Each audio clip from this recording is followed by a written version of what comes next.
Directorate వారు ఈ young India national Herald కేసులో తెలంగాణ ముఖ్యమంత్రి రేవంత్ రెడ్డి గారి పేరు కూడా ఛార్జ్ షీట్లో చేర్చడం ఏదైతే ఉందో, The Enforcement Directorate has mentioned the names of Telangana Chief Minister A. Revanth Reddy. Revanth Reddy ఎవడు ఎన్ని కేసులు పెట్టినా రేవంత్ రెడ్డి అన్న పీకేటోడే లేడు.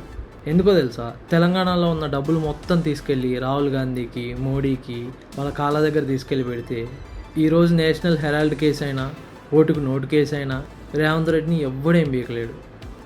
రాజకీయ నాయకులు అందరూ ఎంతో కొంత సంపాదించాలి, దోచుకోవాలని చూస్తారు. కానీ అది ఎంతవరకు అనేది మనం ఆలోచించాలి. ఒక నేషనల్ పార్టీకి, రీజనల్ పార్టీకి ఉండే డిఫరెన్స్ ఏంటంటే, ఒక నేషనల్ పార్టీ అనేవాళ్ళు ఎంతవరకు వీలైతే అంతవరకు సంపాదించుకోవాలని చూస్తారు. ఎగ్జాంపుల్ కాంగ్రెస్ని తీసుకుంటే, ఒక సర్పంచ్ నుండి సీఎం వరకు అందరూ వాళ్ళ జేబులు నింపుకున్నాక నెక్స్ట్ వాళ్ళ హైకమాండ్ జేబులు నింపాక ఆ తర్వాత ఇంకెక్కడైనా ఛాన్స్ దొరికితే వాళ్ళ పార్టీ ఫండ్ని కూడా నింపేద్దామని చూస్తారు. అదే ఒక రీజనల్ పార్టీకి వస్తే వాళ్ళ జేబులు మటుకు నింపుకొని ఆగిపోతారు. ఎందుకంటే వాళ్ళకు కూడా ఒక రీజనల్ ఫీలింగ్ అనేది ఉంటుంది కాబట్టి. ఫైనల్గా చెప్పాలనుకునేది ఏంటంటే, లాస్ట్ ఎలక్షన్స్లో we did a mistake, so we need to pay the price.